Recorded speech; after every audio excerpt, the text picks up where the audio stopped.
Shriram time news मध्ये मी कैलास सोनवणे आपले हार्दिक स्वागत करतो। सुरुवातीला पाहूया 24 तासातील ताज्या घडामोडी। टायगर ग्रुप गणेश मंडळातर्फे गणेशोत्सवानिमित्त विनोदाचार्य हरिभक्त परायण रविकिरण महाराज यांच्या कीर्तनाचे आयोजन। लोकमान्य नागरी सहकारी पतसंस्था मर्यादित धुळेची वार्षिक सर्वसाधारण सभा खेळीमेळीच्या वातावरणात संपन्न। स्वामीनारायण मंदिर येथे प्राचार्य रवींद्र पाटील यांचा सेवापूर्ती सोहळ्याचा कार्यक्रम संपन्न। आणि योगेश्वर नागरी सहकारी पतपेढी मर्यादित धुळेची वार्षिक सर्वसाधारण सभा उत्साहात संपन्न। आता बातमीपत्र विस्ताराने। शिंदखेडा शहरातील टायगर ग्रुप गणेश मंडळातर्फे गणेशोत्सवानिमित्त चौथ्या दिवशी विनोदाचार्य हरिभक्त परायण रविकिरण महाराज यांच्या कीर्तनाचे शहरातील बिजासन मंगल कार्यालय येथे आयोजन करण्यात आले होते। शिंदखेडा शहरातील टायगर ग्रुप गणेश मंडळातर्फे गणेशोत्सवानिमित्त शहरातील बिजासनी मंगल कार्यालयात शनिवारी विनोदाचार्य हरिभक्त पारायण रविकिरण महाराज यांच्या कीर्तनाचे आयोजन करण्यात आले होते। टायगर ग्रुप गणेश मंडळातर्फे नेहमीच विविध नवनवीन उपक्रम राबविले जातात। समाज प्रबोधन व्हावे ही त्यांची इच्छा असते, म्हणून टायगर ग्रुपचे आयोजक अजय मराठे यांच्या संकल्पनेतून जनमानसात जनजागृती व्हावी त्याकरता महाराष्ट्रातील सुप्रसिद्ध विनोदाचार्य हरिभक्त पारायण रविकिरण महाराज यांच्या कीर्तनाचा कार्यक्रम गणेशोत्सवाच्या चौथ्या दिवशी बिजासनी मंगल कार्यालयात आयोजित करण्यात आला होता। या प्रसंगी टायगर ग्रुपचे अध्यक्ष अजय मराठे, शिंदखेडा नगरपंचायतीचे गटनेते अनिल वानखेडे, भाजप जिल्हा चिटणीस प्रवीण माळी, माजी उपनगराध्यक्ष भिला पाटील यांच्यासह अनेक पदाधिकारी व गणेश भक्त उपस्थित होते। या प्रसंगी महिला व पुरुषांना रविकिरण महाराजांनी खदखदून हसवले, त्याचबरोबर समाज प्रबोधन देखील केले। आपण भिल्ल समाजाची शबरी चाललेल्या जागेवर आपण चाललो म्हणून आपण सुद्धा अपवित्र झालेले। हे साधू लोक जातीपाती मनात ठेवून शुद्ध होण्यासाठी ज्या ठिकाणी रोज स्नान करत होते तिथं आंघोळ करून यावी वाटलं त्यांना। आता आंघोळीला जिथं गेले शबरी मातेचा अपमान करून ज्या पाण्यात रोज स्नान करायचे त्याच पाण्याचं रक्त झालेलं होतं, तिकडनं पडत आले। गुरुजींना सांगितलं, मातंग ऋषींना, गुरुजी जिस पानी में हम नहाते थे उस पानी का तो गुण बन गया गुरुजी। गुरुजी म्हणे, अरे जिचा अपमान करून गेलात ना ती कोणी साधारण पोरगी नाही, ती एक देवाची भक्त आहे, राम भक्त, आणि तुम्ही तिचा अपमान केला तर भगवंत कसा सहन करणार आहे? मग तेव्हा याच्यावर पर्याय साधू बाबा गुरुजी, याच्यावर एकच पर्याय, शबरीचे पाय धुवा, शबरीचे पाय धुवा, त्या रक्तात सोडा, त्या रक्ताचं पाणी झाल्याशिवाय राहणार नाही आमचा विश्वास आहे। आणि त्या साधूंनी तसंच केलं। मातंग ऋषींच्या शिष्यांनी शबरी मातेचे पाय धुतले, तिचं पायाचं तीर्थ घेतलं आणि त्या रक्तात सोडलं, त्या रक्ताचं सुद्धा पाणी झालं। ही भक्तीची लोकमान्य नागरी सहकारी पतसंस्था मर्यादित धुळेची 28वी वार्षिक सर्वसाधारण सभा उजगल्लीतील अग्रवाल भवन येथे रविवारी संस्थेचे चेअरमन राकेश अग्रवाल यांच्या अध्यक्षतेखाली खेळीमेळीच्या वातावरणात संपन्न झाली। धुळे शहरातील लोकमान्य नागरी सहकारी पतसंस्था मर्यादित धुळेची 28वी सर्वसाधारण सभा रविवारी ऊस गल्लीतील अग्रवाल भवन येथे संस्थेचे चेअरमन राकेश अग्रवाल यांच्या अध्यक्षतेखाली खेळीमेळीच्या वातावरणात संपन्न झाली। सभेत विषय पत्रिकेवर मागील वार्षिक सर्वसाधारण सभेचे इतिवृत्त वाचून कायम करणे, सन 2024-25 चे वार्षिक अहवाल व हिशोब पत्रके वाचून कायम करणे, पोट नियमातील तरतुदीप्रमाणे संचालक मंडळाने शिफारस केलेल्या नफा वाटणीस मंजुरी देणे, सन 2024-25 च्या अंदाजपत्रकानुसार कमी जास्त झालेल्या खर्चास मंजुरी देणे व सन 2025-26 वर्षाकरता तयार केलेल्या अंदाजपत्रकास मंजुरी देणे, सन 2024-25 चे शासकीय लेखा परीक्षण अहवाल वाचून कायम करणे, सन 2025-26 या वर्षाकरता अंतर्गत हिशोब तपासणीसाची नेमणूक करणे व मेहनतानं ठरविणे, सन 2025-26 या वर्षाकरता संस्थेचे वैधानिक लेखा परीक्षण करून घेण्यासाठी लेखा परीक्षकाची नेमणूक करणे, सहकारी आयुक्त यांनी दिलेल्या आदेशानुसार सुधारित आदर्श उपविधी स्वीकार करणे आदी विषय घेण्यात आले होते। या विषयांवर सखोल चर्चा होऊन सर्व विषय मंजूर करण्यात आले। यावेळी चेअरमन राजेश अग्रवाल, शहराचे आमदार अनुप अग्रवाल, भाजप शहर जिल्हाध्यक्ष गजेंद्र रामपळकर, अजय अग्रवाल, गिरीश अग्रवाल, निलेश अग्रवाल, विजय अग्रवाल यांच्यासह संचालक मंडळ उपस्थित होते। उपस्थित असलेले आमचे काका श्री शोभाजी ज्योतमलजी अग्रवाल, आमचे काका गिरीशजी अग्रवाल पासून गोरगरिबांना सेवा देत आलेली आहे। भरपूर पतपिढ्या रंगायला गेल्या, परंतु या शहरात मोजक्या पतपिढ्या चालू आहेत, त्याच्यात लोकमान्य पतपिढी सही नाव त्या ठिकाणी येतं आणि अशीच ही पतपिढी चालत राहो आणि राकेश शेठच्या हाताने गोरगरिबांचा कल्याण हो एवढेच शुभेच्छा देतो आणि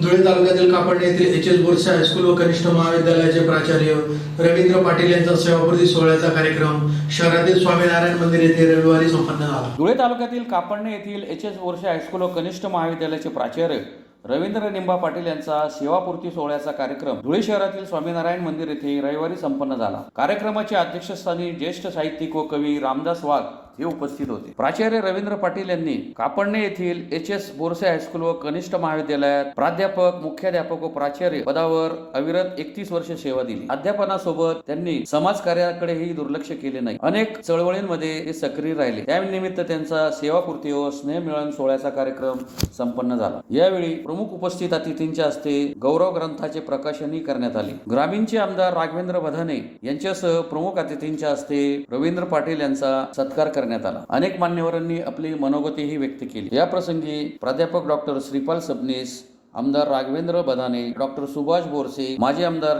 शरद पाटील, रामकृष्ण खलाने, अतुल सोनवणे, रवींद्र पाटील आदी उपस्थित होते. तुमचा रिटायरमेंटचा वेळ तुम्ही रिटायरमेंटचा वेळ जास्तीत जास्त प्रमाणामध्ये घराला द्या.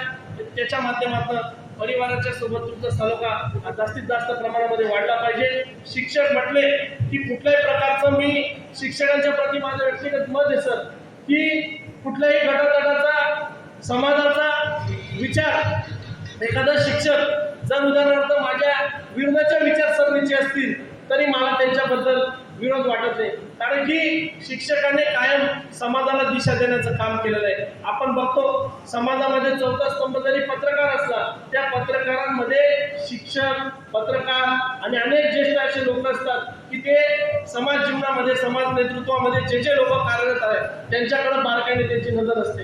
ते समाजामध्ये कशा प्रकारचे वावरत आहेत, ते काय योगदान देत आहेत त्याच्याकडे बारीक नजर ही शिक्षकांची असते. आणि शिक्षक हा फक्त एका पिढीला घडवणारा नसतो, तर उद्याच्याला एखादं नेतृत्व पुढे येत असताना त्या नेतृत्वामध्ये कुठल्या प्रकारच्या जडणघडण होत असताना कुठल्या प्रकारच्या चांगल्या गोष्टी, कुठल्या प्रकारच्या कमतरता आहे, या कमतरता सुद्धा सांगून त्याच्यामध्ये त्या कमतरता कसे चांगले होतील याच्या प्रकारचं काम शिक्षकांनी केलेलं आहे. माझ्या जीवनामध्ये मी या पदावर आणि या हुद्द्यावर इथं उभं राहत असताना माझ्या जीवनामध्ये सुद्धा अनेक प्रकारचे शिक्षक लोकांचा मोठा सिंहाचा वाटा आहे हे मला या ठिकाणी सांगावं वाटतं. कुठल्याही संस्थेचा शिक्षक असला तो त्याचा 11 ते 5 ची ड्युटी तर करतो, त्याचे ज्ञानदानाचं काम तर करतो, पण त्याच्या व्यतिरिक्त सुद्धा त्याच्या सभोवतालचे लोक, त्यांची भावबंदी, त्यांचं कुटुंब, त्यांचा परिसर, त्यांची कॉलनी ही कशी चांगली होईल याच्यासाठीचा सुद्धा प्रामाणिकपणे प्रयत्न करत असतो. कारण की त्यांच्या योगेश्वर नागरी सहकारी पतपेढी मर्यादित धुळेची 38वी वार्षिक सर्वसाधारण सभा खोलगल्लीतील संस्थेच्या इमारतीत संस्थेचे चेअरमन नितीन केले यांच्या अध्यक्षतेखाली रविवारी उत्साहात संपन्न झाली. योगेश्वर नागरी सहकारी पतपेढी मर्यादित धुळेची 38वी वार्षिक सर्वसाधारण सभा रविवारी खोलगल्लीतील संस्थेच्या इमारतीत संस्थेचे अध्यक्ष नितीन केले यांच्या अध्यक्षतेखाली संपन्न झाली. सभेत विषय पत्रिकेवर मागील वार्षिक सर्वसाधारण सभा दिनांक 15/9/2024 रोजीच्या सभेचे इतिवृत्त वाचून कायम करणे, सन 2024-25 या वर्षाचे नफा तोटा पत्रक व दिनांक 31/3/2025 चा ताळेबंद पत्रकावर विचार करणे व स्वीकृत करणे, संचालक मंडळाने सन 2025-26 ते सालासाठी तयार केलेल्या अंदाजपत्रकास मंजुरी देणे, सन 2024-25 चे अंदाजपत्रकापेक्षा कमी जास्त झालेल्या खर्चास मंजुरी देणे, सन 2024-25 चा लेखापरीक्षण अहवाल वाचून त्याचा दोष दुरुस्ती अहवाल मंजूर करणे, सन 2025-26 या आर्थिक वर्षासाठी लेखापरीक्षकाची नेमणूक व मेहनताना ठरविणे, सामोपचार परतफेड योजनेस मंजुरी देणे, सामोपचार परतफेड योजनेअंतर्गत सवलत दिलेल्या थकीत कर्ज खात्यांना मंजुरी देणे, सुधारित आदर्श उपविधी स्वीकारणे, मुदतीत येणाऱ्या प्रश्नांचा विचार करणे आदी विषयांवर चर्चा होऊन सर्व विषय मंजूर करण्यात आले. यावेळी संस्थेचे अध्यक्ष नितीन केले, उपाध्यक्ष दिलीप पाकले, प्रदीप अमृते, संजय कुडे, पवन सानकरी, सुरेश सोंजे, प्रवीण येवले, रवींद्र बोकरे, प्रशांत वारोडकर, संजय पाटील, किशोर गर्दे, आशालता बागले, वंदना लोखंडे, साधना अमृते यांच्यासह संचालक व सभासद मोठ्या संख्येने उपस्थित होते. आजच्या स्पर्धात्मक काळात पतसंस्था चालवणे म्हणजे अत्यंत जिकिरीचे व कसरतीचे. सरकारच्या काही कडक धोरणामुळे व वारंवार बदलत्या धोरणामुळे पतसंस्था खडतर वाटचाल करत आहे. ज्या संस्था भरभक्कम स्थितीत आहेत त्याच आज तक धरून आहेत. आपली पतसंस्था त्यातीलच एक आहे. आपल्या पतसंस्था या स्वतःच्या स्वमार्गीच्या इमारतीमध्ये उभ्या आहेत. ही फार मोठी जमेची बाब आहे. मागील आर्थिक वर्षाची आपल्या संस्थेची आर्थिक परिस्थिती आपण जाणून घेतली आम्ही संचालकांनी संस्थेचा कारभार हाती घेतला त्या आर्थिक वर्ष 2023 अखेरपासून 2025 अखेर वर्षापर्यंतची आर्थिक परिस्थिती आपणासमोर आम्ही संचालकांकडे मांडतो. ठेवी 31/3/2000 अखेर ठेवी 34,90,00,000 होत्या. त्या दिनांक 31/3/2025 अखेर रुपये 31,56,00,000 इतके आहेत. यात बऱ्याचशा ठेवी ह्या मुदत ठेव कर्जात वर्ग झाल्याने त्यात 3,33,00,000ची घट झाली. कर्ज 31/3/2023 अखेर कर्ज 21,07,00,000 होते. ते 31/3/2025 अखेर 15,53,00,000 आहे. त्यात 5,54,00,000 घट झाली. गुंतवणूक 31/3/2023 अखेर गुंतवणूक 6,02,00,000 होती. ती 31/3/2025 अखेर 13,30,00,000 आहे. त्यात 7,27,00,000ची वाढ झाली आहे. ही फार मोठी गोष्ट आहे. तोटा 31/3/2023 अखेर तोटा 2,85,00,000 होता. तो 31/3/2025 अखेर 99,62,000 आहे. त्यात 1,85,00,000ची घट झाली. एनपीए खाते 31/3/2023 अखेर एनपीए थकीत खात्यांची संख्या 2,004 होती. 204 होती. ती आज 31/3/2025 अखेर 148 आहे. त्यात 56 खात्यांची घट झाली. थकीत कर्ज 31/3/2023 अखेर थकीत कर्ज सुमारे 15 कोटीपेक्षा जास्त होती. ती आज 31/3/2025 अखेर साधारण 8 कोटीच्या आत आहे. यात सुमारे 7 कोटीपेक्षा जास्त रकमेची खाती वसूल झाली आहे व या वसूल झालेल्या थकीत कर्जाची व्याजासह सुमारे 20 कोटीहून अधिक रक्कम वसूल करण्यात आली आहे. पुन्हा एक नजर ठळक घडामोडींवर. टायगर ग्रुप गणेश मंडळातर्फे गणेशोत्सवानिमित्त विनोदाचार्य हरिभक्त परायण रविकिरण महाराज यांच्या कीर्तनाचे आयोजन. लोकमान्य नागरी सहकारी पतसंस्था मर्यादित धुळेची वार्षिक सर्वसाधारण सभा खेळीमेळीच्या वातावरणात संपन्न. स्वामीनारायण मंदिर येथे प्राचार्य रवींद्र पाटील यांचा सेवापूर्ती सोहळ्याचा कार्यक्रम संपन्न. आणि योगेश्वर नागरी सहकारी पतपेढी मर्यादित धुळेची वार्षिक सर्वसाधारण सभा उत्साहात संपन्न. याचबरोबर श्रीराम टाइम न्यूजच्या बातमीपत्र संपले. दिवसभरातील ताज्या घडामोडींसाठी पाहत राहा श्रीराम टाइम न्यूज.